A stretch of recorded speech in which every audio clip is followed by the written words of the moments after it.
দেখতে পেলেন একটা মহিলা, যার চেহারা ছিল খুবই ভয়ঙ্কর।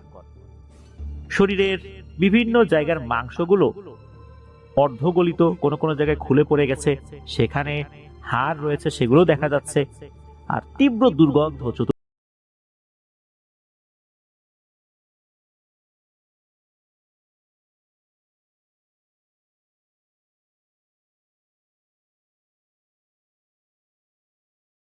সাথে শেয়ার করব। এই ঘটনাটি বেশ স্পর্শকাতর এবং বেদনাদায়কও বটে। আপনারা সবাই এই ঘটনাটি শোনার সময় আমরা চেষ্টা করব হৃদয় দিয়ে ঘটনাটি উপলব্ধি করতে, শুধু ভয় দিয়ে নয়। চলুন ঘটনায় চলে যাব।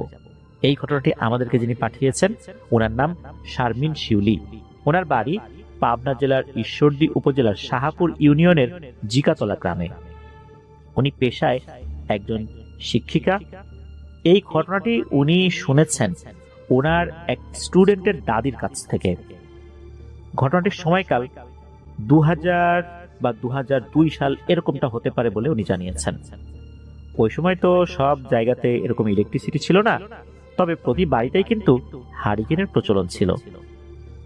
ঘটনাটি যার সাথে ঘটে তার নাম ছিল লতিফুর রহমান। গ্রামবাসীরা তাকে লতিফ নামেই চিনত। ঘটনাটি ঘটেছিল পাবনা জেলার বেড়া উপজেলায়। লতিফ সাহেবকে আমরা লতিফ চাচা বলে অভিহিত করব। লতিফ চাচা তখন বিয়ে করেছেন বেশ কয়েক বছর।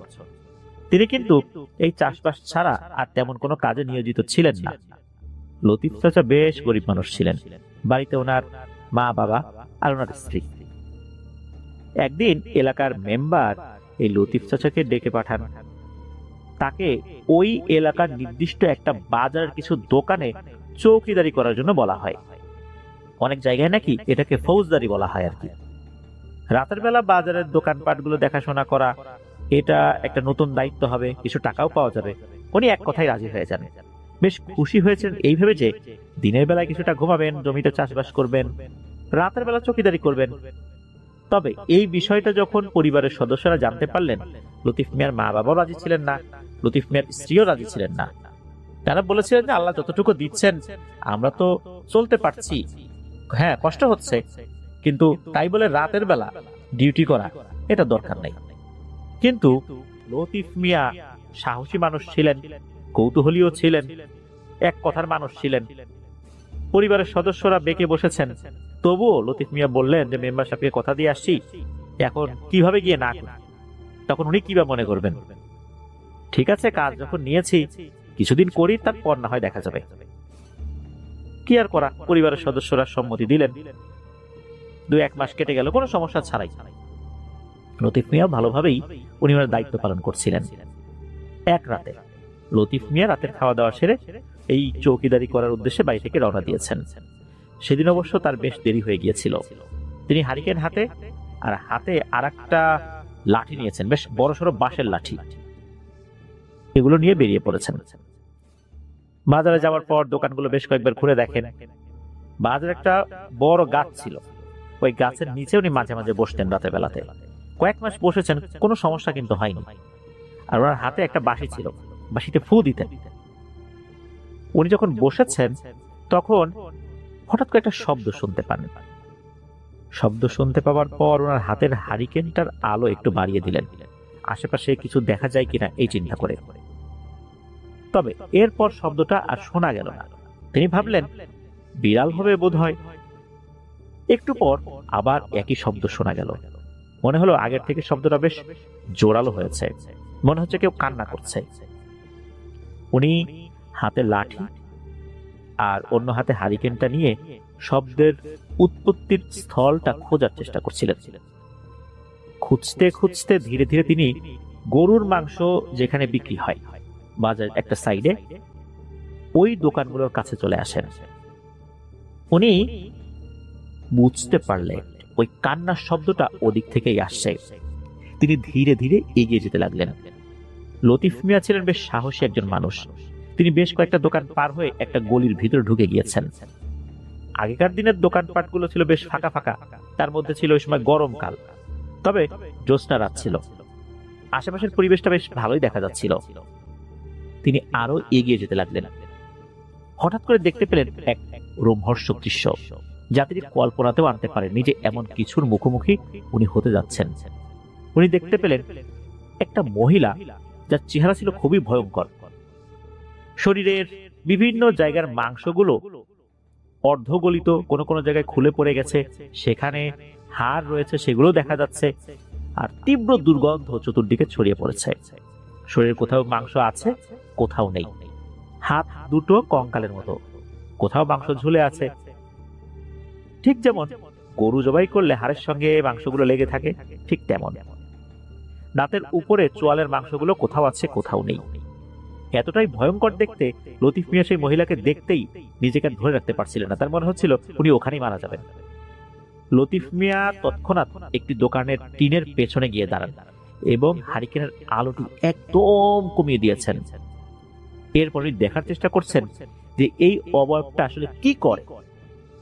সেই ভয়ঙ্কর মহিলাটি মাংসের দোকানের মাটিতে পড়ে থাকা রক্তগুলো জিহ্বা দিয়ে চেটে চেটে খাচ্ছিল। মাংসের দোকানে থাকা যে কাঠগুলো রয়েছে, যার উপর মাংসগুলো কাটা হয়, গাছের গুড়ির একটা অংশ বা গোল কাঠের একটা অংশ, এগুলোর উপর যখন মাংস কাটা হয় তখন এর সাথে কিন্তু রক্ত লেগে থাকে। এই জিনিসগুলো সে চেটে চেটে খাচ্ছিল। এইভাবে বেশ কয়েকটা দোকানের সামনে সেই মহিলা যায় আর একই রকম কাজ করে। শুধু তাই না, নিচে পড়ে থাকা শুকনো রক্তগুলো সে চেটে চেটে খাচ্ছিল। লতিফ সাহেব প্রচন্ড ভয় পেয়ে যান। এই দৃশ্যগুলো দেখার পর তিনি কখন যে জ্ঞান হারিয়ে ফেলেছেন উনি নিজেও জানেন না। পরের দিন দুপুরের পর নিজেকে আবিষ্কার করেন তার নিজ বাড়িতে। চোখ খুলতেই দেখেন কয়েকজন পরিবারের যারা সদস্য আর কি তার কাছে দাঁড়িয়ে আছেন। তার স্ত্রী কান্নাকাটি করছে। লতিফ মিয়া তার স্ত্রীকে জিজ্ঞেস করেন, কি ব্যাপার, তুমি এভাবে কান্নাকাটি করছো কেন, কি হয়েছে? লতিফ মিয়ার স্ত্রী জানান, ফজরের নামাজের পর কয়েকজন এসে অনেক জোরে ডাকাডাকি করছিল। তখন লতিফ মিয়ার স্ত্রী উঠেছেন, লতিফ মিয়ার মা উঠেছেন। উঠে দরজা খুলতেই দেখা গেল যে বেশ কয়েকজন মিলে লতিফ মিয়াকে ধরাধরি করে বাড়িতে নিয়ে এসেছে। তখন ওনারা অনেক চেষ্টা করেছেন জ্ঞান ফেরানোর জন্য, ওনারা পারেন নাই। এই যে এখন জ্ঞান ফিরল। এগুলো যখন বলা হলো তখন লতিফ মিয়ার স্ত্রী লতিফ মিয়াকে জিজ্ঞেস করলেন, তোমার হয়েছিলটা কি? এরপর আরো কয়েকজন জানতে চাইল যে কি হয়েছিল। লতিফ মিয়া চিন্তা করলেন যে আসলে আমি কি ওই গাছের নিচে ঘুমিয়ে গিয়েছিলাম কিনা, আমি কি কোনো স্বপ্ন দেখেছিলাম কিনা, যা দেখেছি এটা কি স্বপ্ন নাকি অন্য কিছু। উনি বারবার এই একই কথা ভাবছিলেন। তবে লতিফ মিয়া ওই সময়ে এই ঘটনাটা পরিবারের সদস্যদের সাথে শেয়ার করেননি। পরিবারের সদস্যরা জানলে তো নিঃসন্দেহে তাকে আর এই চৌকিদারের কাজটি করতে দেবে না, কারণ তারা তো এই কাজটি করার শুরু থেকেই বিরোধী ছিল। এখন যদি বিষয়টা বলা হয় তাহলে নিশ্চিত যেতে দেবে না। এদিকে এমন একটা সময় ঘটনাটি ঘটেছে মাসের একদম মাঝামাঝি। এখন যদি উনি ছেড়ে দেন তখন তো হবে আর একটা বিপত্তি, টাকাগুলোও পাওয়া যাবে না যে কয়েকদিন ডিউটি করেছেন। চিন্তা করলেন যে কাজটা করি না, হয়তোবা কোন একটা দুর্ঘটনা হয়েছে, আমি অজ্ঞান হয়ে গিয়েছিলাম বা দুঃস্বপ্ন দেখেছিলাম। উনি আসলে তখনও এটাকে দুঃস্বপ্ন মনে করছিলেন, বিষয়টা উনি শেয়ার করতে চাচ্ছিলেন না। আর অভাবের সংসার, একটু বাড়তি উপার্জন হলে ভালোভাবেই সংসারটা চলবে। সেদিন রাতে যথারীতি খাওয়া দাওয়া করে বেরিয়ে পড়লেন বাজারের উদ্দেশ্যে। এই ঘটনার কারণে ওনাদের জ্বর আসবে এরকম কোনো কিছু কিন্তু হয়নি। তবে ওই রাতে ওনার সবসময় সার্বক্ষণিক যে সাথী একটা বাঁশের লাঠি, এটার সাথে উনি আর একটা লোহার চিকন লাঠি নিলেন। বাজারে গেলেন, পুরো বাজার বাঁশি বাজিয়ে 2-3 বার ঘুরলেন। সবখানে দেখা গেল যে সবকিছু ঠিকঠাক আছে কিনা। উনি দেখলেন যে না, সবকিছু ঠিকঠাকই আছে। এরপর তিনি আবার ওই গাছের নিচে বসলেন। উনি যাতে ঘুমিয়ে না পড়েন এই জন্য কিছু শুকনো খাবার নিয়ে যেতেন, মুড়ি, গুড়, চিড়া, এগুলো আর কি। এগুলো চিবিয়ে খেলে ঘুম কেটে যায়। উনি খাচ্ছেন, খেতে খেতে শুনতে পেলেন সেই কান্নার আওয়াজ, যেটা গত রাত্রে উনি শুনেছিলেন। তবে আজকে কান্নার আওয়াজটা বেশ তীক্ষ্ণ, মনে হচ্ছিল খুব জোরে জোরে গোঙানিরও শব্দ হচ্ছে। অনেক সময় কেউ রেগে গেলে যেরকম গর্গ শব্দ করে, এমন শব্দও হচ্ছে কান্নার আওয়াজের সাথে। এবারও তিনি সাহস করে শব্দটির উৎপত্তিস্থলে যাওয়ার জন্য উঠে দাঁড়ালেন। হারিকেনের আলো মিটিমিটি করে জ্বলছে। তবে ওই সময় উনি বাঁশের লাঠিটি রেখে লোহার যেই দণ্ডটা ছিল ওটা হাতে নিলেন। তিনি আবারও গতকালের স্থানটিতে গেলেন এবং সেই দোকানের টিনের পেছনে দাঁড়িয়েছিলেন। তিনি আসলে দেখতে চাইছিলেন যে আসলে কি উনি দুঃস্বপ্ন দেখেছেন নাকি সত্যি সত্যি কিছু দেখেছেন। উনি ওখানে গেলেন, টিনের ওখানে দাঁড়িয়ে কিন্তু সবকিছু দেখা যাচ্ছিল। এবারও তিনি যা দেখলেন সত্যি তা খুবই ভয়ঙ্কর। ওনার শরীর অবশ হয়ে গিয়েছিল, উনি ওনার হাত পা নাড়াতেই পারছিলেন না। তিনি দেখলেন ঠিক গতকালের দেখা সেই মহিলা, শরীরে প্রচন্ড দুর্গন্ধ, অর্ধ গলিত মাংস তার শরীরে, কঙ্কালের মতো দুটি হাত, পায়ের মাংসগুলো কোন রকম লেগে আছে। সে ওই মাংসের দোকানগুলোতে কিছু একটা খুঁজছে। লতিফ চাচা আরো দেখতে পেলেন যে মাটিতে পড়ে থাকা শুকনো রক্তের দাগগুলো এই মহিলা চেটে চেটে খাচ্ছে। এক পর্যায়ে উনি আরো দেখলেন সেই ভয়ঙ্কর মহিলা নিজের পায়ের কোন রকমে আটকে থাকা ওই পচা মাংসগুলো দাঁত দিয়ে টেনে ছিঁড়ে খাচ্ছে, জিহ্বা দিয়ে নিজের পা চেটে চেটে খাচ্ছে। লতিফ মিয়া যেখানে দাঁড়িয়ে ছিল সে ভয়ঙ্কর মহিলাটি এবার সেদিকে এগিয়ে আসছে। মনে হচ্ছে এই মহিলাটি টের পেয়ে গেছে যে তাকে কেউ দেখছে আড়াল থেকে। লতিফ মিয়া শক্ত করে লোহার লাঠিটি ধরে রাখে এবং মনে মনে আল্লাহকে ডাকতে থাকে। উনি তো ওখান থেকে নড়তেই পারছেন না। এক পর্যায়ে সেই ভয়ঙ্কর মহিলাটি দোকানের টিনের সামনে চলে আসে। তীব্র দুর্গন্ধ বের হচ্ছিল। এবারে যে ঘটনাটি ঘটে তা হচ্ছে ওই মহিলাটি এক লাফে টিনের পেছনে চলে আসে, একদম লতিফ মিয়ার মুখোমুখি হয়ে যায়। লতিফ মিয়ার সাথে চোখাচোখি হয়। লতিফ মিয়াকে দেখে কর্কশ ভাবে হাসতে থাকে, তার জিহ্বা দিয়ে লালা পড়ছিল। লতিফ মিয়াকে দেখে বলে, কতদিন মাংস খাই না রে লতিফ মিয়া, তোর মাংস একটু দিবি? এই কথা শোনার পর লতিফ মিয়া আর সহ্য করতে না পেরে প্রচন্ড জোরে একটা চিৎকার করে ওঠে। উনি দৌড়ে সেখান থেকে পালানোর চেষ্টা করেন। তিনি শরীরে একটু শক্তি পেয়েছিলেন ওই সময়। দৌড়ানোর সময় খেয়াল করেন তার পিছনে কিছু একটা আসছে, কিন্তু তার সাহস হলো না পেছনে তাকানোর। উনি দৌড়াতে দৌড়াতে পাকা রাস্তার উপরে উঠেছেন। পাকা রাস্তা থেকে পায়ে হাঁটা 15 মিনিটের দূরত্ব হচ্ছে এই লতিফ চাচার বাড়ি। লতিফ চাচা কোনো পাশে না তাকিয়ে সোজা বাড়ির দিকে দৌড় দেন। তিনি হাঁপাতে হাঁপাতে বাড়ির সামনে আসেন, জোরে একটা চিৎকার দিয়ে তার মাকে ডাকেন এবং ধপাস করে পড়ে যান।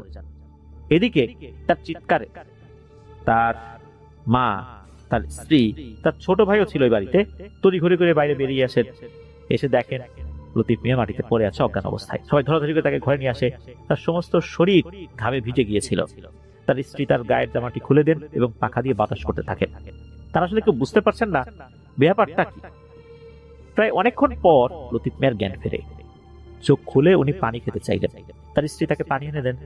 সবাই তাকে জিজ্ঞেস করেন হয়েছেটা কি, আর এমন অবস্থা কি করে হলো? আগের রাতেও হলো, আজকে এই অবস্থা। এদিকে তার স্ত্রী বলছেন যে বারবার নিষেধ করছিলাম রাতের বেলা বাজারে এই ডিউটি না করতে। তবে পরিবারের সদস্যরা চিন্তা করেছিলেন হয়তোবা বাজারে ডাকাত করেছে, ডাকাতটা তাকে ধাওয়া করেছে, বিষয়টা এরকম চিন্তা করেছিলেন আর কি। কিন্তু না, লতিফ মিয়া এবারে সমস্ত ঘটনা খুলে বললেন, আগের রাতে কি হয়েছিল আর এই রাতে কি হয়েছে। এই কথা শোনার পর বাড়ির সবাই তো অনেক ভয় পেয়ে যান। সবাই বলেন আর কোনো কথা না, এই ডিউটি শেষ, আর করা যাবে না, এটা কোনোভাবেই করা যাবে না। তবে এবারে লতিফ মিয়া আর কথা বাড়ালেন না, সবার কথা মেনে নিলেন। সেদিন রাতেই লতিফ মিয়ার অনেক জ্বর আসে। পরের দিন ফজর নামাজের পর তার ছোট ভাই মসজিদের ইমাম সাহেবের নিকট সবকিছু বলেন। ইমাম সাহেব বললেন যে ঠিক আছে, আমি যাব লতিফ মিয়াকে দেখতে। সেদিন আসরের নামাজের পর ইমাম সাহেব লতিফ মিয়ার বাড়িতে আসেন। এসে দেখেন লতিফ মিয়ার স্ত্রী লতিফ মিয়ার মাথায় পানি দিয়ে যাচ্ছে, কারণ লতিফ মিয়ার শরীরে অনেক জ্বর। ইমাম সাহেব বললেন যে এমন অনেক ঘটনা ঘটে থাকে আমাদের সাথে, জিন ইনসান তো আল্লাহ তাআলা সৃষ্টি করেছেন, একথা সত্য।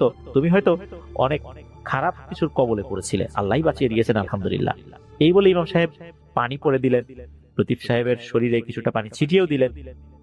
ইমাম সাহেব এরপর বলে দিলেন যে লতিফ, তুমি এই পেশাটা ছেড়ে দাও, আগে যে কাজ করতা সেটাই করো, এতটা ধকল তোমার শরীরে সইবে না, চাষবাস করো, এটাতে আল্লাহ যতটুকু দেয় এটা আল্লাহ পছন্দ করছেন না হয়তো। লতিফ মিয়া বলেন, জি আপনি ঠিকই বলেছেন, আমার পরিবারের সদস্যরা শুরুতেই বলেছিল, আমি তো শুনিনি, আমি এই কাজ আর করবো না। এদিকে বাজারের লোকজন তাকে দেখতে আসে। এর মধ্যে একজন বেশ বয়স্ক ভদ্রলোক, যিনি ওই বাজারে ব্যবসা করতেন, তার একটা বেশ বড়সড় দোকান ছিল, উনি আসেন। তো উনি এসে লতিফ মিয়ার সাথে কথা বলেন, কুশলাদি বিনিময় করেন। ওই বয়স্ক লোকটির নাম ছিল আব্দুল মান্নান। এই মান্নান চাচা বললেন, আমরা তো অনেক আগে থেকে এই হাটে বেচা কেনা করি, আমরা যা জানি তোমরা তো তা জানো না। লতিফ মিয়া বললেন যে আপনি আসলে কি জানার কথা বলছেন বলেন তো। তখন মান্নান চাচা বললেন যে এই ঘটনা এমন একটা ঘটনা যেটার ফল এখনো সবাই ভোগ করছে, হয়তো ভবিষ্যতেও করবে। তো এই কথা যখন বলা হলো, এর মধ্যে ইমাম সাহেব ও লতিফ সাহেবকে দেখার জন্য চলে আসছেন। সবাই মিলে শুনছেন যে আসলে ঘটনাটা কি। তখন ওই লোক বললেন যে প্রায় 10-12 বছর আগের কথা, একটা মহিলা আসছিল গরুর মাংস কেনার জন্য। তার নাম ছিল আঞ্জু বেগম। তিনি স্থানীয় একটি ধানের চাতালে কাজ করতেন। বাড়িতে ছিল তার এক সন্তান, তার স্বামী আর শাশুড়ি। তার স্বামী ছিলেন বেশ অসুস্থ, এক কথায় তার শরীর অবশ হয়ে গিয়েছিল, প্যারালাইজড অবস্থায় ছিল, কোনো কাজ করতে পারতেন না। কি আর করা, এই আঞ্জু বেগম এবং তার শাশুড়ি মিলে সংসার চালাতেন বিভিন্ন কাজ করে। সেই সময় অল্প টাকাতেই তাদের সংসার মোটামুটি ভালোই চলে যেত। একদিন তার ছেলে গরুর মাংস খাওয়ার জন্য বায়না ধরেছিল। আঞ্জু বেগম তার ছেলেকে বললেন কাজ শেষ করে হাট থেকে তিনি গরুর মাংস কিনে নিয়ে আসবেন। তার ছেলে ভীষণ খুশি হয়েছিল। তার ছেলের নাম ছিল শিহাব। আঞ্জু বেগম কাজ শেষ করে হাটে যান। তিনি তার শাশুড়িকে বললেন যে বাড়িতে গিয়ে ভাত চুলায় দেন, আমি গরুর মাংস নিয়ে আসবো, এরপর রান্না করব। সেই অনুযায়ী তার শাশুড়ির বাড়িতে চলে যায়। আঞ্জু বেগম হাটে যায়। তিনি গরুর মাংসের দাম করতে লাগলেন। তার কাছে যে টাকা ছিল তা দিয়ে আসলে গরুর মাংস কেনা যাচ্ছিল না, কিছু টাকা কম ছিল। ওখানকার একজন ব্যবসায়ী, যিনি গরুর মাংসের ব্যবসা করতেন আর কি, তখন তাকে বললেন যে আপনি হাফ কেজি মাংস দেন। হাফ কেজি মাংস যদি উনি নেনও, তারপর কিছু টাকা বাকি থাকে। তখন ওই দোকানদার বললেন যে আপনি হাফ কেজি মাংস নেবেন, আপনি একটা কাজ করেন, আপনি বেলা শেষ হলে আসেন, তখন যে মাংসগুলো থাকবে আমি আপনাকে অল্প দামে দিয়ে দিব, এই যে টাকাটা বাকি থাকে, বাকি টাকা আপনাকে দিতে হবে না। আঞ্জু বেগম খুশি হলেন, বলে ঠিক আছে, ততক্ষণ আমি এখানে বসে থাকি। তো এই যে দোকানদার, তাকে বললেন যে ঠিক আছে আপনি বসে থাকেন। কতক্ষণ বসে থাকা যায়। আঞ্জু বেগম বাজারের এদিক সেদিক একটু ঘোরাঘুরিও করে আসলেন। এদিকে হাট বেলা শেষ হয়ে গেল, প্রায় সন্ধ্যা ঘনিয়ে এসেছে, মাগরিবের আজান তখনও দেয়নি। আঞ্জু বেগম তখন বললেন যে আসলে বেলা তো শেষ হয়ে যাচ্ছে, আমাকে গোস্তটুকু দিয়ে দিন, আমি বাড়ি থেকে রান্না করবো, আমার ছেলেটা আমার আশায় বসে আছে। দোকানদার বলেছিল না, এখনো হাট বেলা আছে, আর একটু পরে আপনাকে গোস্তটা দেবো। এভাবে ধীরে ধীরে সন্ধ্যা পার হয়, চতুর্দিকে অন্ধকার হয়ে গেল। আঞ্জু বেগম মনে মনে দুঃখ প্রকাশ করতে লাগলেন, এই ভেবে যে আরে আমরা গরিব মানুষ, টাকা থাকলে এতক্ষণ কি আর বসে থাকা লাগে। সেটা অপেক্ষা করছে, সেটা মাংস দিয়ে ভাত খাবে। আজ আমার কাছে টাকা কম আছে বলে এতক্ষণ অপেক্ষা করতে হচ্ছে। এভাবে মন খারাপ করে মনে মনে দুঃখ প্রকাশ করতে করতে একটা সময় একটু বিলাপ করছিলেন। এই বিলাপ যে ওই মাংস বিক্রেতার কানে যায় নাই তা না, তবুও মাংস বিক্রেতা চাচ্ছিলেন যে ওনার কাছে আর কোনো বাকি না থাক, মাংস যতটুকুই থাকে কম বেশি যাই হোক তাকে একবারই দিয়ে দিতে। কারণ উনিও বুঝতে পেরেছিলেন যে এই ভদ্র মহিলার ছেলে, সে একটা আশা করে বসে আছে, এই আধা কেজি মাংস দিয়ে ওই পরিবারের লোকজন কয়জনই বা কয় টুকরোই খেতে পারবে। ওনার উদ্দেশ্য খারাপ ছিল না, এই কারণে উনি আসলে এই আঞ্জু বেগমকে বসিয়ে রেখেছিলেন। এদিকে রাত হয়ে গেছে। আঞ্জু বেগম চিন্তা করছেন যে আর কি মাংস নিতে পারবো। এর ভিতরে সে কান্নাকাটি শুরু করে দেয়। বাড়ির কাছাকাছি একজন ব্যক্তি থাকেন, একজন তার প্রতিবেশী, তার নাম হচ্ছে কাশেম মিয়া। তো কাশেম মিয়া দেখেন যে এই আঞ্জু বেগম বসে আছে। তখন কাশেম মিয়া বলে যে এই আঞ্জু, এখানে কি করিস? রাত হয়ে গেছে, বাড়ি যাবি না? আমি তো বাড়ির দিকে যাচ্ছি, তুইও চল। দোকানদার বলল যে সারা বেলা অপেক্ষা করলেন, আর একটুখানি সবুর করুন, নতুন গরু জবাই করা হয়েছে, কারণ হঠাৎ করে বেশ কিছু লোকজন আসছে, তাদের মাংস লাগবে, তাদের বাড়িতে একটা অনুষ্ঠান আছে, এই জন্য আগের যে মাংসগুলো ছিল আমি দিয়ে দিয়েছি। এই নতুন গরুর মাংস তারা যতটুকু নেবে এর বড় বেশ কিছু মাংস বেঁচে থাকবে, আর ওনাদের কাছে যতটুকু দামে বিক্রি করব তাতে আপনাকে দিলে আমার লস হবে না, আপনি অল্প দামে নিয়ে যেতে পারবেন। এ কথা শোনার পর আঞ্জু বেগম চিন্তা করলেন যে ঠিক আছে, তাই হোক, নিয়ে যাই। এই কথা কিন্তু এই কাশেম মিয়াও শুনেছিলেন। তখন কাশেম মিয়া বলে আচ্ছা ঠিক আছে দোকানদার, তুমি তাকে মাংস দিয়ে দিও, আমি চলে গেলাম। আর উনি যখন চলে যাচ্ছিলেন, আঞ্জু বেগম নাকি বলেছিলেন যে কাকা আপনি গিয়ে আমার শাশুড়িকে বলবেন যে ভাত চড়াই দিতে, ভাতটা রেডি করে ফেলতে, আমি মাংস নিয়ে আসতেছি। তখন উনি বলেন ঠিক আছে, আমি গিয়ে এটা বলবো। আর এটা বলে দিয়েছিলেন যে আমার ছেলে শিহাব যেন ঘুমিয়ে না পড়ে। তো উনি তো গেছেন, গিয়ে সব কথা বলেও দিচ্ছেন যে হ্যাঁ সে আসবে। এদিকে সময় কেটে যেতে লাগলো। রাত অর্ধেক হয়ে গেছে, আঞ্জু বেগম বাড়িতে ফেরেন নাই। গ্রামের মানুষেরা সাধারণত এশার নামাজ পড়েই ঘুমিয়ে পড়তেন, আর ওই গ্রামে তো তখনও ইলেকট্রিসিটি আসেনি, অনেকে সন্ধ্যার পরপরই ঘুমিয়ে পড়তেন। আঞ্জু বেগমের শাশুড়ি খুব চিন্তায় পড়ে গেলেন। এদিকে আঞ্জু বেগমের ছেলে শিহাব, সেও বারবার জিজ্ঞেস করছিল মা কখন আসবে। আঞ্জু বেগমের শাশুড়ি আর ধৈর্য ধরে রাখতে পারলেন না। এদিকে আঞ্জু বেগমের স্বামী, তার নাম হচ্ছে মোতালেব মিয়া, সে বারবার জিজ্ঞেস করছে যে আঞ্জু এসেছে কিনা। এখন তার তো উঠে খোঁজার শারীরিক শক্তি নাই, তার শরীর তো প্যারালাইজড হয়ে আছে। তখন আঞ্জু বেগমের যিনি শাশুড়ি, উনি একটা হারিকেন হাতে নিয়ে পাশের বাড়িতে যান। পাশের বাড়িতে গিয়ে বলেন যে আঞ্জু বেগম তো এখন বাড়িতে ফেরেন নাই। তখন আরো বেশ কয়েকজন লোক বের হয়ে আঞ্জু বেগমকে খুঁজতে বের হয়। বাজারে যাওয়া হয়, বাজারে গিয়ে আঞ্জু বেগমকে পাওয়া যায় না। যেখানে আঞ্জু বেগম কাজ করতো সেখানে গিয়েও খোঁজা হয়, সেখানেও তার কোনো সন্ধান পাওয়া যায়নি। সারা রাত তাকে খোঁজা হয়, কোনো খোঁজ পাওয়া গেল না। পরের দিন সকালে বেশ কয়েকজন মিলে এলাকার মেম্বারের কাছে যান। তাকে এই বিষয়টা জানানো হলে মেম্বার সাহেব থানায় গিয়ে একটা জিডি করতে বলেন এবং মেম্বার সাহেবের পরিচিত যত লোকজন আছে সবাইকে বলেন যে আঞ্জু বেগমকে খোঁজার জন্য। সবার কিন্তু সন্দেহ জাগে আঞ্জু বেগম যেই দোকানে মাংস কিনতে গিয়েছিল ওই দোকানদারের প্রতি, যে সে কিছু জানতে পারে। সেই দোকানদারকে অনেক প্রশ্ন করা হয়, পুলিশ এসে ওই দোকানদারকে নানা ধরনের জিজ্ঞাসাবাদ করলেও ওই দোকানদার বলে যে হ্যাঁ, আঞ্জু বেগম তো তার কাছে মাংস নিয়ে চলে গেছে, এবং তার কাছ থেকে যে মাংস নিয়ে চলে গেছে ওই সময় আরো বেশ কয়েকজন মানুষ ছিল এই বাজারে, তারাও দেখেছে। তাদেরকেও ডাকা হয়, তারা বলে হ্যাঁ, আঞ্জু বেগম তো মাংস নিয়ে চলে গেছে। হ্যাঁ, এটা সত্য যে আঞ্জু বেগমের যেতে দেরি হয়েছে। এদিকে আঞ্জু বেগমের তো সন্ধান পাওয়া যাচ্ছে না। বেশ কয়েকদিন পর, প্রায় এক সপ্তাহের কাছাকাছি সময়, এক ব্যক্তি ধানের জমিতে পানি দেওয়ার জন্য এই যে স্যালোভেশনের যে ঘর, বোরিং ঘর বলে, এই বোরিং ঘরের কাছে গিয়েছে। ওইখানে গেলে এমন দুর্গন্ধ সে পাচ্ছে, তো উনি ভেবেছেন হয়তো শিয়াল কুকুর মরে পচে একদম ফুলে গিয়েছে, এই জন্য এরকম গন্ধ হচ্ছে। উনি ওই বোরিং ঘরের পেছন দিকে গিয়ে দেখেন একটা বস্তা পড়ে আছে। ওই বস্তার উপরে লাল লাল শুকনো কিছু লেগে আছে। তখন উনি চিন্তা করলেন এর ভিতরে কি হতে পারে।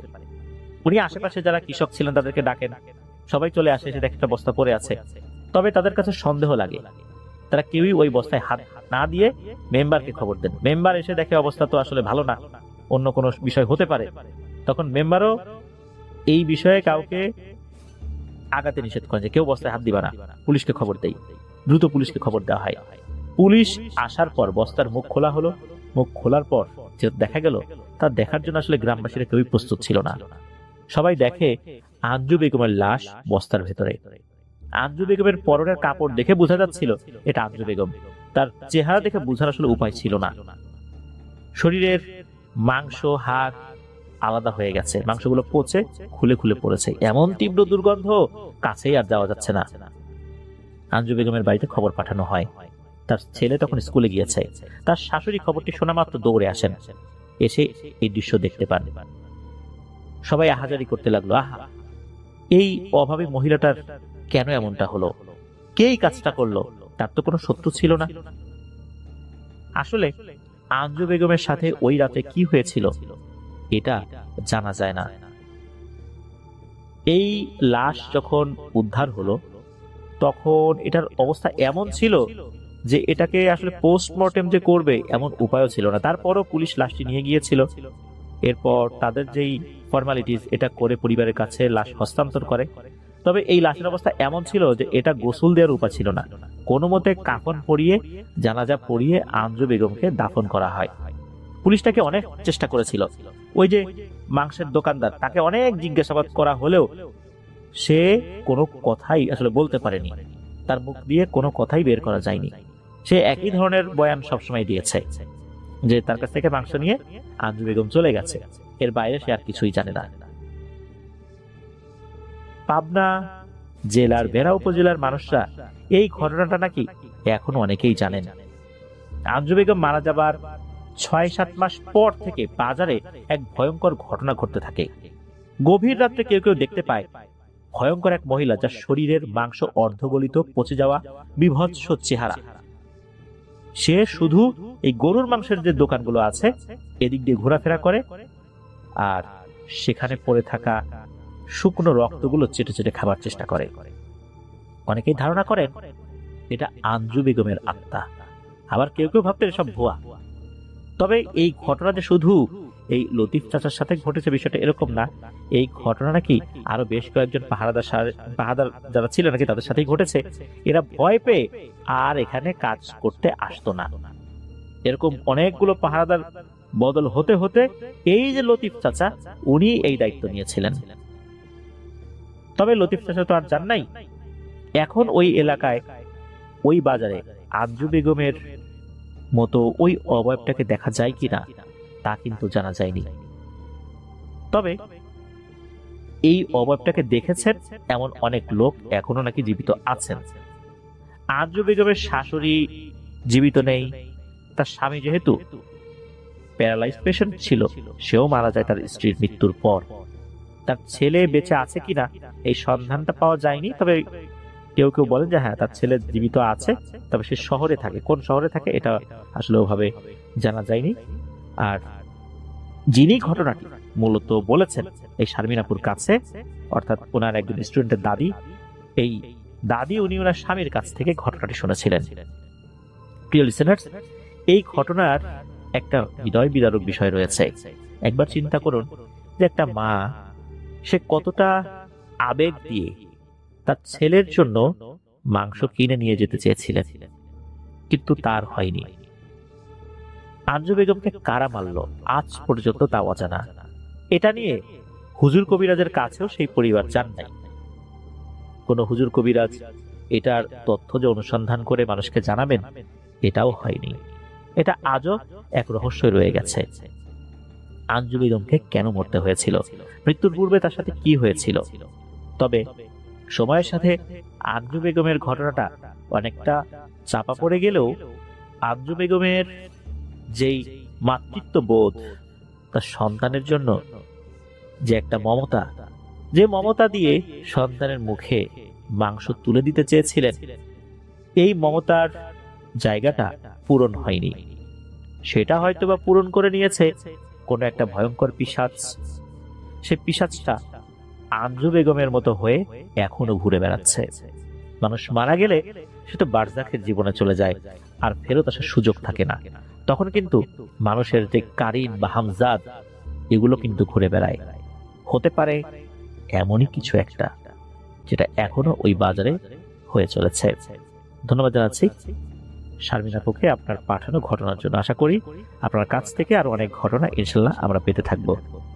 প্রিয় লিসেনার্স, চলুন চলে যাব আমাদের পরবর্তী আরো একটি নতুন ঘটনায়। এখন যে ঘটনাটি আপনাদের সাথে শেয়ার করবে, এই ঘটনাটি আমাদেরকে যিনি পাঠিয়েছেন তার নাম লাবিব নাজমুল নিপুন। তার বাসা গাজীপুর জেলার চৌরাস্তা এলাকায়। উনি বর্তমানে নবম শ্রেণীর বিজ্ঞান বিভাগের একজন স্টুডেন্ট। যে ঘটনাটি উনি পাঠিয়েছেন, এই ঘটনাটি উনি শুনেছেন ওনার আম্মুর কাছ থেকে। আর ওনার আম্মু এই ঘটনাটি জানতে পেরেছিলেন তার খুব কাছের এক বান্ধবীর কাছ থেকে। ঘটনাটি ঘটেছিল ওই বান্ধবীর আপন বড় ভাইয়ের সাথে। সঙ্গত কারণে সেই বড় ভাইয়ের নামটা আমরা বলছি না। ঘটনাটি ঘটেছিল রাজবাড়ী জেলার সদর উপজেলার খানগঞ্জ ইউনিয়নের বেলগাছি গ্রামে। ওই আন্টির বড় ভাই, আমরা মামা বলে সম্বোধন করব, সেই মামা উনি ব্যবসায়িক কাজে বিভিন্ন জায়গায় যেতেন। ওনার একটা কাজ পড়ে যায় পাংশা উপজেলার কোন একটা জায়গায়। এখানে বলে রাখা ভালো যে ঘটনাটি ঘটেছিল 1982-83 সালের দিকে।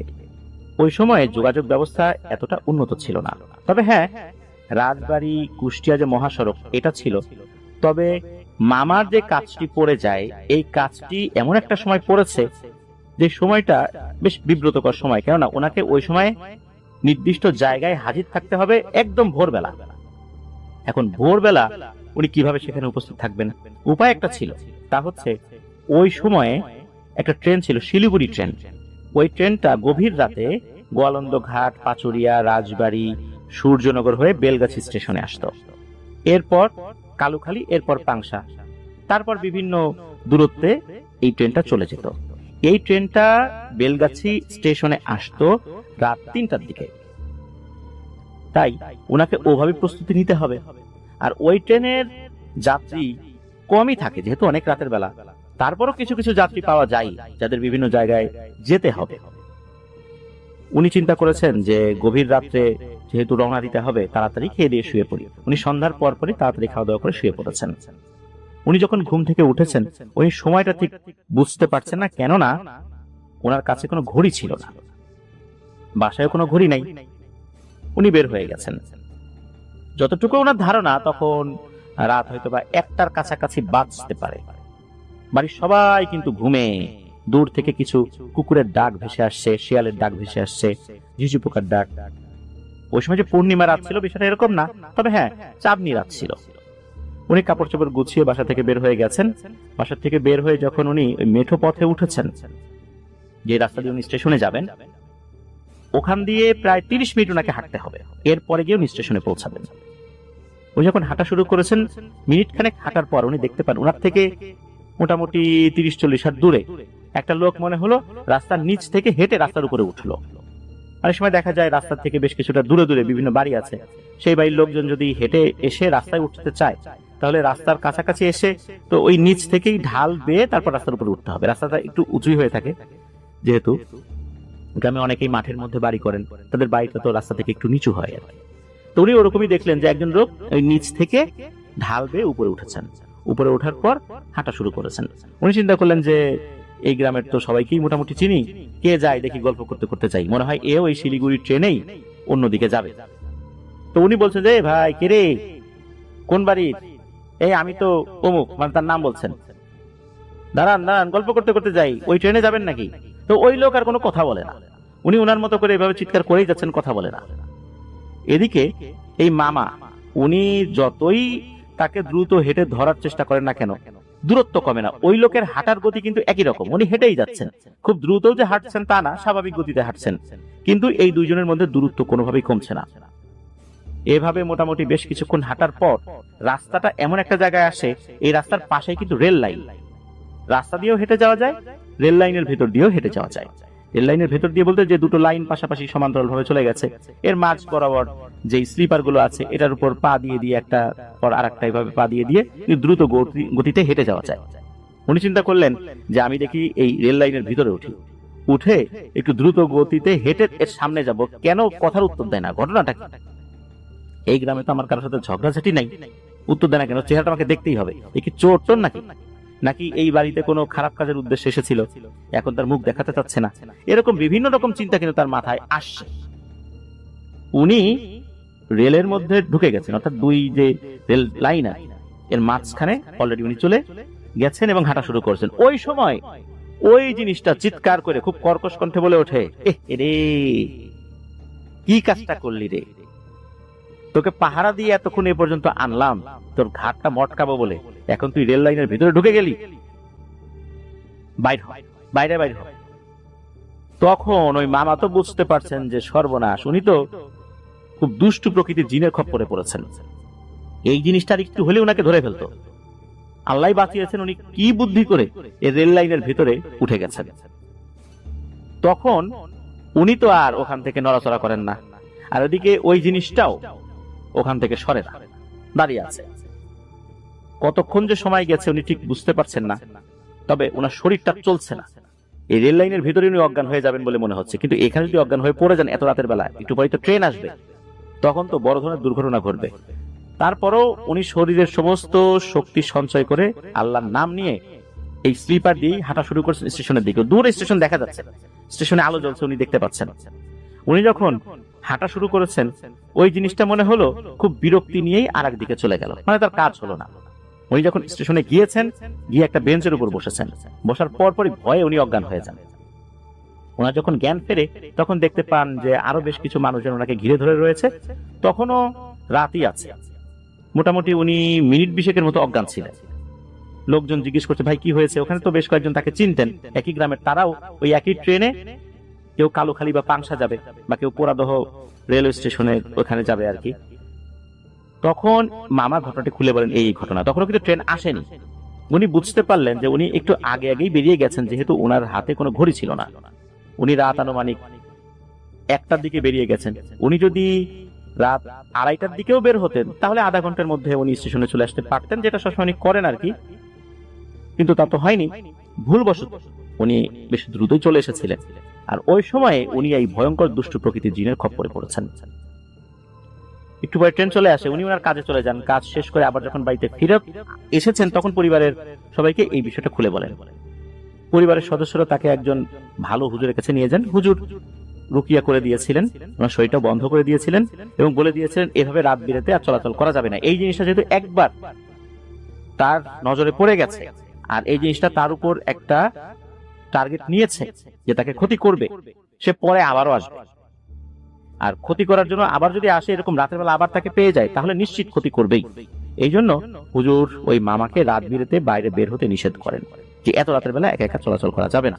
এই পরামর্শ দিয়েই মূলত মামাকে উনি রুকিয়া করে বাড়িতে পাঠিয়ে দিয়েছিলেন। তবে মামার সাথে এরপরে আর তেমন কোনো ঘটনা ঘটেনি, মানে এই ঘটনার যে পুনরাবৃত্তি হবে এরকম ঘটনা হয়নি আর কি। এটাই ছিল ঘটনা। ধন্যবাদ জানাচ্ছি নিপুণকে তার পাঠানো ঘটনার জন্য।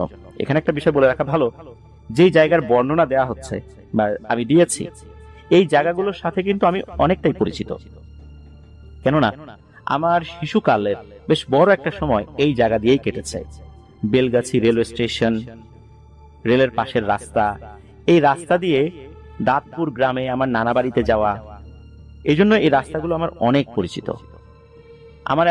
আমার কাছে এমনও মনে হয়েছে যে এই ঘটনা যখন আমি বলছি আমি রাতের বেলা সেই রাস্তা দিয়ে হাঁটছি, কারণ এই রাস্তাগুলোর সাথে আমার অনেক স্মৃতি রয়েছে। এখন অবশ্য এই মেঠো পথ নেই, পাকা হয়ে গেছে, যদিও বা সেটা খুব বেশি প্রশস্ত রাস্তা না, তবুও পাকা হয়েছে। তবে এই রাস্তা কেন্দ্রিক কয়েকটি ঘটনা এর আগেও আমি প্রচার করেছি, ভূত এফএমও বলেছি, আমাদের চ্যানেলেও আমি বলেছি। তো ধন্যবাদ আবারও নিপুণকে তার পাঠানো ঘটনার জন্য। আশা করি আপনার কাছ থেকে আরো অনেক ঘটনা ইনশাল্লাহ আমরা পরবর্তীতেও পাবো। প্রিয় লিসেনার,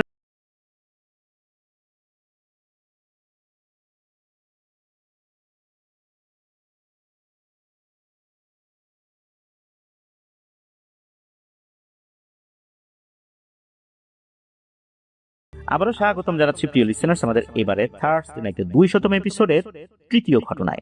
এখন যে ঘটনাটি আপনাদের সাথে শেয়ার করব, এই ঘটনাটি আমাদেরকে যিনি পাঠিয়েছেন উনি একজন রেমিটেন্স যোদ্ধা ভাই, বর্তমানে রয়েছেন সৌদি আরবে। ওনার বাড়ি মানিকগঞ্জ জেলায়, ওনার নাম খান সীমান্ত। যে ঘটনাটি উনি পাঠিয়েছেন এই ঘটনাটি ঘটেছিল ওনার এলাকারই খুব কাছের এক বড় ভাইয়ের সাথে, যার নাম হচ্ছে জাকারিয়া পারভেজ। এই পারভেজ ভাইয়ের সাথে ঘটনাটি ঘটে 2019 সালে। তখন উনি গ্রামেরই একটি মাদ্রাসায় লেখাপড়া করতেন। মাদ্রাসাটা অতটা বড় না হলেও মাদ্রাসার এরিয়াটা বেশ বড়। মাদ্রাসার সামনে স্টুডেন্টদের খেলাধুলা করার জন্য বিশাল একটা মাঠ ছিল। মাঠের এক পাশেই আবার ছিল বড় একটা পুকুর। মাঠের পাশে, পুকুরের পাশে বেশ কয়েকটা তাল গাছ ছিল, আরো বেশ কিছু গাছপালা ছিল আর কি। আর সময়কালটা গ্রীষ্মকাল, প্রচন্ড গরম পড়েছে। রাতের বেলা তো মাঝে মাঝেই বিদ্যুৎ চলে যায়, তখন কিন্তু ঘুমাতে খুবই অসুবিধা হয়। যখন ঘুম আসে না, ওনারা কেউ কেউ ঘর থেকে বাইরে বের হয়ে মাঠ দিয়ে একটু হাঁটাহাঁটি করেন, পুকুর পাড়ে হাঁটাহাঁটি করেন, ওখানে বাতাসটা একটু ঠান্ডা ঠান্ডা লাগে। এরপর আবার ইলেকট্রিসিটি আসলে শুয়ে পড়েন এসে। তো এরকমই এক রাতের ঘটনা, জাকারিয়া পারভেজ ভাই শুয়ে আছেন, গভীর রাতে ইলেকট্রিসিটি চলে গেছে। উনি খেয়াল করলেন যে মাদ্রাসার ঘড়িতে বাজে রাত 1-1:30টার মতো। মাদ্রাসাগুলোতে কিন্তু ফজরের আজানের আগেই উঠে যেতে হয়। মাদ্রাসার ঘড়িতে উনি এই কারণে দেখতে পেরেছিলেন, কারণ হচ্ছে জানালাগুলো তো খোলা ছিল, ওই জানালা দিয়ে যতটুকু চাঁদের আলো আসছিল ওই চাঁদের আলোতে উনি বুঝতে পেরেছিলেন যে কয়টা বাজে। চিন্তা করলেন যাই বাইরে থেকে একটু হেঁটে আসি। উনি মাঠের মধ্যে গিয়েছেন, চিন্তা করলেন যে গরমের কারণে হয়তোবা অন্য কোনো ছাত্র ভাইদের ঘুমও ভেঙে যেতে পারে, তারা হয়তোবা বাইরে বের হয়ে আসবে। কিন্তু না, কয়েক মিনিট পার হয়ে গেল, তারা কেউ আসছে না। চিন্তা করলেন যে আমি নিজেই যেয়ে এই সামনের থেকে একটু ঘুরাঘুরি করে আসি। এই চিন্তা করে উনি ওই পুকুরের দিকে হাঁটা শুরু করেছেন। পুকুরের দিকে যখন গিয়েছেন, যাবার পর মোটামুটি আনুমানিক 10-15 মিনিট অতিবাহিত হয়েছে। হঠাৎ করে মনে হলো যে পুকুরের পাশে যে তাল গাছ, এই তাল গাছের মাথার দিকে যেই তাল গাছের পাতাগুলো রয়েছে ওখানে খরমর খরমর করে উঠলো। উনি ওই আওয়াজ শুনে উপরের দিকে তাকিয়েছেন। এটা যে বাতাসের আওয়াজ না, এটা উনি বুঝতে পেরেছিলেন, কারণ ওই সময় বাতাস খুব একটা ছিলও না। এমন ভাবে পাতাগুলো নড়ে উঠেছে, মনে হচ্ছে ওর ভেতরে ভারী কোনো কিছু নড়াচড়া করছে। উনি যখনই ওদিকে তাকিয়েছেন, উনি দেখতে পান ওই গাছের মাথার উপর থেকে 4টা দীর্ঘদেহী অবয়ব, আনুমানিক উচ্চতা 11 ফুটের মতো হতে পারে। তাদের সবার পরনে জুব্বা রয়েছে, মাথায় হাজি রুমাল, হাজিরা যে ধরনের রুমাল পরিধান করে এরকম রুমাল রয়েছে। 4 জন একটা খাটিয়া বহন করে নিয়ে যাচ্ছে, বাতাসে ভেসে ভেসে চলে যাচ্ছে। তো উনি এটা তাকিয়ে তাকিয়ে দেখছেন, উনি ভয় পাচ্ছেন, তবুও দেখছেন যে আরে এটা আমি কি দেখছি।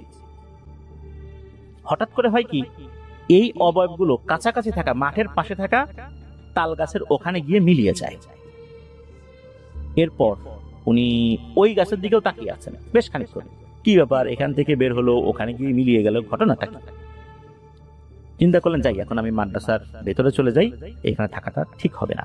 যেই না উনি ওখান থেকে জাস্ট একটু ঘুরেছেন মাদ্রাসার দিকে, তখনই দেখেন ওনার সামনে ওই চারটা অবয়ব দাঁড়িয়ে আছে, ওই সেম ড্রেসে দাঁড়িয়ে আছে।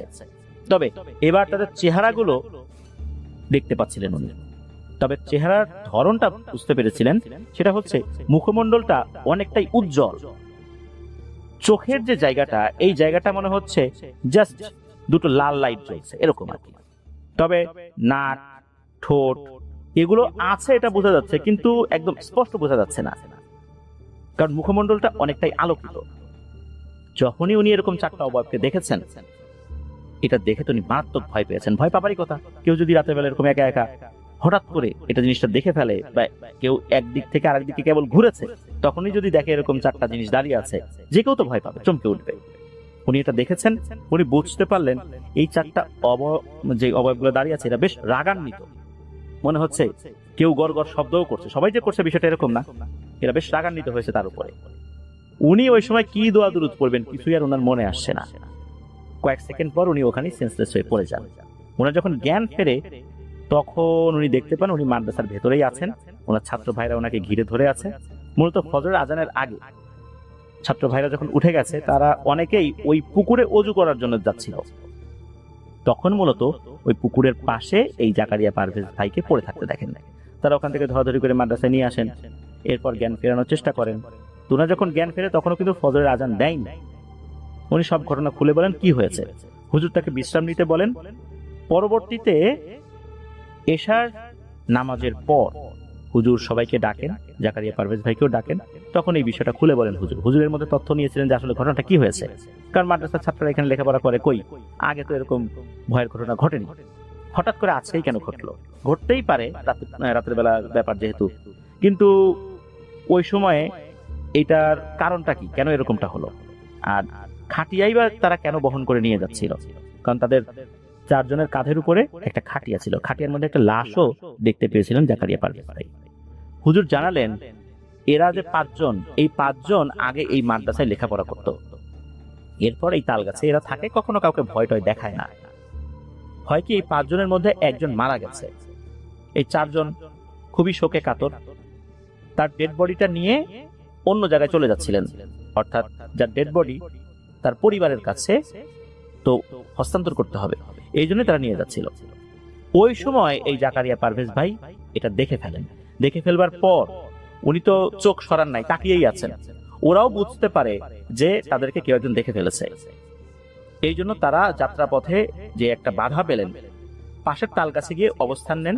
ডেড বডিটা ওখানে দেখে ক্ষিপ্ত হয়ে চলে আসেন এই দিকে, যে এ একটা জিনিস দেখলো, দেখার পর তাকিয়ে আছে কেন? তার তো ওখান থেকে চলে যাবার কথা, তাকিয়ে আছে, ওখানে দাঁড়িয়ে আছে। এই জন্যই মূলত তারা ওখানে অবস্থান করে ডেড বডিটা দেখে আবার ফেরত এসে জাকারিয়া পারভেজ ভাইকে ভয় দেখানোর চেষ্টা করেছে যে এই কাজটি উচিত হয় নাই তার। হুজুরও বলেন যে এই ধরনের দৃশ্য দেখার পর সেখানে আসলে দাঁড়িয়ে থাকতে হয় না, এত কৌতূহল নিয়েও দেখতে হয় না, চলে আসতে হয়। ওরা যদি টের পায় তাহলে বিপদ হয়। ওরা তো ভালো জিনিস এই মাদ্রাসায় লেখাপড়া করেছে, এই জন্য এই একই মাদ্রাসার স্টুডেন্ট হিসাবে একজন ছাত্র ভাইয়ের ক্ষতি ওরা করেনি। তবে এরকমটা যে উচিত না, এটাই শুধু বোঝানোর জন্য ওখানে এসেছিল। হুজুর এটাই বলেন, আর কোনো ক্ষয়ক্ষতি হবে না। হুজুর এটাও বললেন যে ওরা আর আসরও করবে না, তবে এভাবে তাকিয়ে থাকাটা উচিত নয়। এটা অন্য স্টুডেন্টদেরকেও বোঝানোর জন্যই হুজুর মূলত সবাইকে একত্র করে এই ঘটনাটি শেয়ার করেছিলেন। ধন্যবাদ জানাচ্ছি খান সীমান্ত ভাইকে আপনার পাঠানো ঘটনার জন্য। প্রিয় লিসেনার্স, ঘটনা থেকে আমরা কিন্তু একটা বিষয় শিখতে পারলাম, তা হচ্ছে এই ধরনের ঘটনা যদি আমরা দেখেও থাকি কখনো, দ্রুত সেখান থেকে চলে আসাটাই ভালো। জিনেদের নজর এড়িয়ে চলাটাই ভালো, তাদের নজর পড়লে বিপদ হয়, এটা তো আমরা জানি। দেখা গিয়েছে কেউ দেখেই ফেলেছে নিজের অজান্তেই, তখন এরা এসে উপদ্রব শুরু করেছে, কেন আমাদেরকে দেখলো? এখন একজন দেখে ফেলেছে, সে তো আর ইচ্ছা করে দেখেনি। এখন কেউ যদি ইচ্ছাকৃতভাবে দেখার চেষ্টা করে, তার হিসাবটা আলাদা। অনেক সময় চলার পথে জিনেদের শরীরে পা লেগেছে, তাদের শরীর নাপাক হয়ে গেছে, মানুষ তো সেটাকে দেখতে পায় না, তারপরও কিন্তু তারা আসর করে বসে, ক্ষয়ক্ষতি করে। সুতরাং আমরা যদি কখনো এরকম জিনিস দেখেও থাকি, দ্রুত সেখান থেকে চলে আসার চেষ্টা করব, দোয়া দুরূদ পড়তে পড়তে সেখানে অবস্থান করব না। প্রিয় লিসেনার, চলুন চলে যাব আমাদের চতুর্থ ঘটনায়। এখন যে ঘটনাটি আপনাদের সাথে শেয়ার করতে যাচ্ছি, এই ঘটনাটি আমাদেরকে যিনি পাঠিয়েছেন তার নাম মাজহারুল ইসলাম জয়। ওনার বাড়ি ঢাকা জেলার সাভার উপজেলার আশুলিয়ার বাইপাইল এলাকায়। উনি বর্তমানে সাভার সরকারি কলেজে লেখাপড়া করছেন। ওনার সাথে আরো দুই বন্ধু, যার নাম ইমরান ও পারভেজ। এই তিনজন মিলে ওনারা গিয়েছিলেন কক্সবাজারে এপ্রিল মাসের 14 তারিখে, এই 2026 সালের এপ্রিল মাসের 14 তারিখ আর কি। তো ওখানে যখন গিয়েছেন, যাবার পর ওনারা একটি রিসোর্টে উঠেছেন, কুটুমবাড়ি রিসোর্টে। ওখানে যাবার পর ঘোরাঘুরি করেছেন বিচে, কলাতলি, সুগন্ধা বিচ, এগুলোতে ঘোরাফেরা করে রওনা দিয়েছেন পাটুয়ারটেকে যাওয়ার উদ্দেশ্যে। রওনা দিয়েছেন। তো পাটুয়ারটেকে যাওয়ার জন্য যেদিন রওনা দিয়েছিলেন ওই দিনটা ছিল বৃহস্পতিবার। বাইক ভাড়া নিয়ে যাবেন। দেখা গেল যে বাইক যে ভাড়া নেবেন দামাদামি করে অনেক বেশি চাচ্ছে। এরপর একটা অটো রিক্সা রিজার্ভ করেন যত দূর যাওয়া যায়। অটো রিক্সা নিয়ে ওনারা রওনা দিয়েছেন পাটুয়ারটেকের দিকে। দীর্ঘ একটা পথ কিন্তু পাড়ি দিতে হবে। রাস্তায় যেতে যেতে অটো রিক্সা চালকের সাথে অনেক কুশল বিনিময় ওনারা করছেন। তার নাম কি, বিভিন্ন কথাবার্তা বলছেন। তার নাম হচ্ছে আজম। উনি কক্সবাজারের লোকাল বাসিন্দা, অনেকদিন ধরেই উনি রিক্সা চালাচ্ছেন আর কি। ফ্যামিলির সবাই এখানকার স্থানীয় বলতে হবে আর কি। অনেক ধরনের কথাবার্তাই বলছেন, হাসি তামাশা করছেন। মেরিন ড্রাইভের যে রোডটা, এই রোডের পাশে যে সমুদ্রের বিচ রয়েছে, এই বিচটা দেখার পর আমাদের শনির রাতের 53তম এপিসোডে একটি ঘটনা প্রচার করেছিলাম সাগর পাড়ের জিন শিরোনামে। এই ঘটনার কথা ওনার মনে পড়ে। তখন উনি মূলত এই অটোরিকশা চালক আজম ভাইকে বলেন যে, ভাই আপনার সাথে কি কোনো ভয়ের ঘটনা ঘটেছে? উনি বলেন যে না, ওনার সাথে কোনো ভয়ের ঘটনা ঘটেনি, তবে ওনার বাবার সাথে ভয়ের ঘটনা ঘটেছিল। এরপর নাকি আমাদের চ্যানেলটা বের করে এই সাগর পাড়ের জিন শিরোনামের যে ঘটনাটা, এটা ওনাকে অংশ বিশেষ শোনান। এরপর ওনার বাবার সাথে ঘটে যাওয়া একটি ঘটনা উনি শেয়ার করেন। ঘটনাটি ঘটেছিল 1985-86 সালের দিকে। তখন কিন্তু এখন যেরকম পর্যটকের ঢল নামে বিভিন্ন সময়, তখন এত পর্যটক সেখানে যেত না। যেহেতু রাস্তাঘাটের অবস্থা এখনকার মতো এতটা ভালো ছিল না। এখন যেমন অত্যাধুনিক বাসগুলো আছে, স্লিপার বাস আছে, তারপর ট্রেন আছে, তখন তো এতটা ছিল না। ট্রেন তো সেদিনই চালু হলো, স্লিপার কোচগুলো কিন্তু খুব বেশি দিন চালু হয়নি। এই কারণে কক্সবাজারের পর্যটক সংখ্যা অনেক কম ছিল। এখনকার মতো এত হোটেল, রিসোর্ট সেগুলো ছিল না। বর্তমানে যে মেরিন ড্রাইভের রাস্তাটা হয়েছে, এই রাস্তা তো তখন ছিল না, পুরনো একটা রাস্তা ছিল। আর ওই পুরনো রাস্তার আশেপাশে কিন্তু বন জঙ্গল ছিল, পাহাড়ের পাশ ঘেঁষে সেই রাস্তা চলে গিয়েছে। এই যে রিক্সা চালক আজম ভাই, ওনার বাবা উনি কিন্তু কৃষিকাজ করতেন, মানুষের গরু নিয়ে চড়াতেন। আমরা যখন ওই দিকটাতে যাই তখন দেখি অনেক গরু, ছাগল, এগুলো কিন্তু বিভিন্ন জায়গায় ঘাস খাচ্ছে, এই মেরিন ড্রাইভের পাশে দেখা যায়। উনি মূলত মানুষের গরুগুলো চুক্তি ভিত্তিক নিয়ে চড়াতেন, তার বিনিময়ে পারিশ্রমিকও পেতেন আর কি উনি। ওই সময়ে এই যে বর্তমান যে মেরিন ড্রাইভ, এই মেরিন ড্রাইভের যে রাস্তাটা, এই রাস্তা দিয়ে যেমন আমরা কলাতলি থেকে অনেকটা পথ একদম শেষ পর্যন্ত প্রায় 75-76 কিলোমিটার আমরা কিন্তু অনায়াসে চলে যেতে পারি। তখন কিন্তু অনেক মানুষ নিত্য প্রয়োজনে সাম্পানে করে এতটা পথ পাড়ি দিত। সমুদ্রের বিচ যেটা আছে আর কি, এই সাইড দিয়ে যেতে যেতে যেতে যেতে একদম শেষ পর্যন্ত যেত। ওনার পরিচিত একজন ব্যক্তি, এই ব্যক্তি একদিন আসে সন্ধ্যার পর ওনাদের বাড়িতে। বলে রাখা ভালো, এই আজম ভাইয়ের বাবার নাম হচ্ছে কুতুব আলী। নাম ধরে রাখছে এই কুতুব, এই কুতুব। দেখা গেল যে পাশেরই একজন প্রতিবেশী, উনি আবার জেলে, উনি সাগরে মাছ ধরতেন, অনেকদিন ধরেই উনি মাছ ধরেন আর কি। বিশেষ করে রাতের বেলা উনি মাছ ধরেন। প্রত্যেকটা জেলের সাথেই কিন্তু একজন সহযোগী থাকে, তো ওনার সাথেও ছিল। সে মূলত অসুস্থ থাকার কারণে সে আসতে পারবে না। এই কারণে এই ব্যক্তি, তার নামটা অবশ্য এই আজম ভাই বলতে পারেনি, এই ব্যক্তি উনি আসেন আজম ভাইয়ের বাবার কাছে, আজম ভাইয়ের বাবাকে মাছ ধরতে যাওয়ার জন্য একটা অফার দিতে। বিনিময়ে উনি টাকা পয়সা পাবেন, মাছ বিক্রি করে যা পাওয়া যায় আর কি, ওই সহযোগী যা পেতেন ওনাকেও সেটাই দেবেন। তখন আজম ভাইয়ের বাবা এই কুতুব চাচা উনি চিন্তা করলেন যে যাই না, সমস্যা কি, একটু টাকা পয়সাও হবে, আর রাতের বেলা একটু মাছও ধরলাম। উনি রাজি হয়ে গেলেন। এরপর প্রতিবেশী ওই লোকের সাথে এই কুতুব চাচা বেরিয়ে গেলেন। মাছ তো ধরছেন, দেখা যাচ্ছে যে ওনারা যেই সাইড দিয়ে মাছ ধরা শুরু করেছিলেন এটা হচ্ছে বর্তমান যে লাবণী বিচ, এইটা লাবণী বিচের নামকরণ নিয়েও নাকি একটা কথা রয়েছে যে কেন এটার নাম লাবণী। আমরা যে বলি যে লাবণী বিচ, লাবণী কারণ নাম কিনা, এই বিষয়ে আজম ভাই বলেছেন আসলে এটা কারণ নাম না, মূলত লয়াকার ব লাভ। আমরা অনেক সময় বলি না যে এখানে নাম, তারা বলেন যে লাভ মানে নাম। এই লাভ লাভ বলতে বলতে এখানে নাকি অনেকেই গোসল করতে নামতেন, এই লাভ লাভ বলতে বলতে নাম হয়ে গেছে লাবণী। তো এই লাবণী বীচ থেকেই জাল ফেলে ওনারা মাছ ধরা শুরু করেছিলেন। রাত তখন আনুমানিক 10টা সাড়ে 10টার মতো বাজে। ওই দিন সাগর বেশ উত্তাল ছিল। ওনারা মাছ ধরার চেষ্টা করছেন, তবে ওনাদের সাম্পানটা খুব বেশি করে দোলাদুলি করা শুরু করে আর কি।